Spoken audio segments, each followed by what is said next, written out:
போப்பினுடைய இறுதி சடங்குகள் ஒரு எசன்ஸாக சொல்ல போனோம்னாக்கா அது எல்லா கிறிஸ்தவர்களுடைய இறுதி சடங்குகள் போல தான்.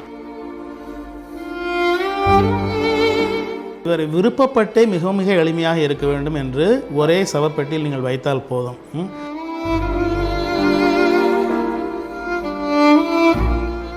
ஒரு சாதாரண கிறிஸ்துவன் போல தான் என்னை புதைக்க வேண்டும்.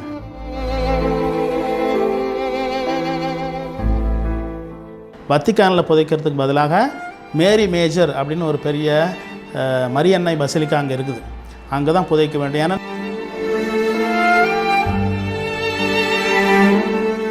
இந்த பெரிய ஆடி காரு அல்லது பென்ஸ் காரு அதெல்லாம் தொடாமல் சாதாரணமாக ஒரு இட்டாலியன் ஃபியாட் காரில் சுற்றி வரும். ஸ்லம்ஸுக்கெலாம் போய் மக்களோடலாம் உட்காந்து பேசிக்கிட்டு இருப்பார். மற்றவங்களாம் இவர் பார்த்து என்ன இவர் இது மாதிரிலாம் பண்ணுறாரு அப்படின்னு சொல்லுவாங்க.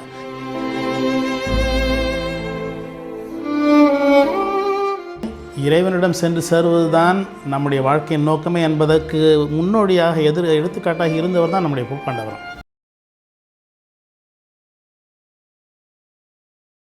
போப்புடைய மறைவு உலக மக்களுக்கு பெரிய ஒரு பேரிடரை கொடுத்துருக்கு. அதை நீங்கள் எப்படி பார்க்குறீங்க? முதல்ல இது ஒரு மிகப்பெரிய இழப்பு தான்.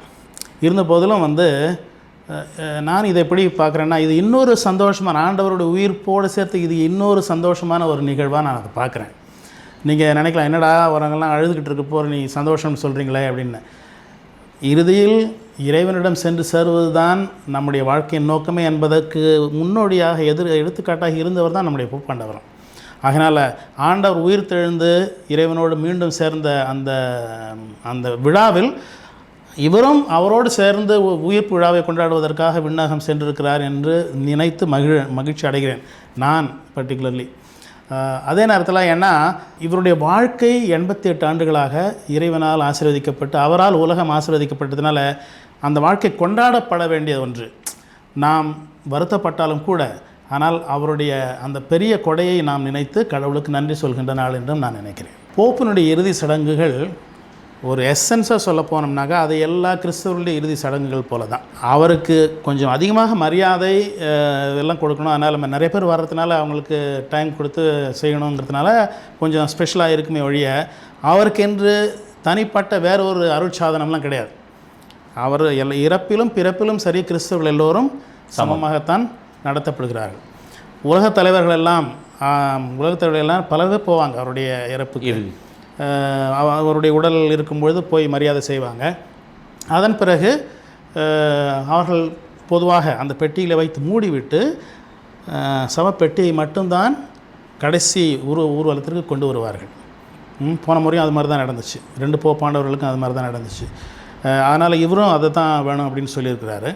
அதை நடுவில் வச்சுட்டு திருப்பலி நிறைவேற்றுவார்கள். அங்கிருந்து இவருடைய ஸ்பெஷாலிட்டி என்னென்னா, ஒரு சாதாரண கிறிஸ்துவன் போல தான் என்னை புதைக்க வேண்டும், அதுவும் மாதாவினுடைய காலடியில் தான் என்னை புதைக்க வேண்டும் என்று சொல்லி வத்திக்கானில் புதைக்கிறதுக்கு பதிலாக மேரி மேஜர் அப்படின்னு ஒரு பெரிய மரியன்னை பசிலிக்கா அங்கே இருக்குது, அங்கே தான் புதைக்க வேண்டும். ஏனென்றால் அது அங்கிருந்த மாதா மேலே ரொம்ப பாசமும் பக்தியும் வைத்திருந்தவர் இவர். அங்கே என்னை புதைக்க வேண்டும், புதையுங்கள் என்று கேட்டுக்கொண்டார். அதன்படி அவர் அங்கே தான் புதைக்கப்பட போகிறார். வேறு என்னென்ன முறைகள்லாம் கடைபிடிக்கப்படும் இந்த இறுதி சடங்குல? இவர் விருப்பப்பட்டே மிக மிக எளிமையாக இருக்க வேண்டும் என்று ஒரே சவப்பெட்டியில் நீங்கள் வைத்தால் போதும். முன்னாடிலாம் 3 அடுக்கு பெட்டியில் வைப்பதற்கு அந்த உடலை பாதுகாக்க வேண்டும் அப்படிங்கிற நோக்கத்துக்காக அது ஒரு ஸ்பெஷல் ட்ரீட்மெண்ட் அவங்களுக்கு. ஏன்னா உலக திருச்சபையின் தலைவர்கள்னால இவர் என்னை ஒரு சாதாரணமான ஒரு கிறிஸ்தவன் போல நடத்தினா போதும், அந்த அளவுக்கு எளிமையான ஒரு வாழ்க்கை வாழ்ந்தவர். அர்ஜென்டினா நாட்டினுடைய தலைநகரத்தில் அவர் கார்டினலாக இருந்தப்போவே ஸ்லம்ஸுக்கெலாம் போய் மக்களோடலாம் உட்காந்து பேசிக்கிட்டு இருப்பார். மற்றவங்களாம் இவர் பார்த்து என்ன இவர் இது மாதிரிலாம் பண்ணுறாரு அப்படின்னு சொல்லுவாங்க.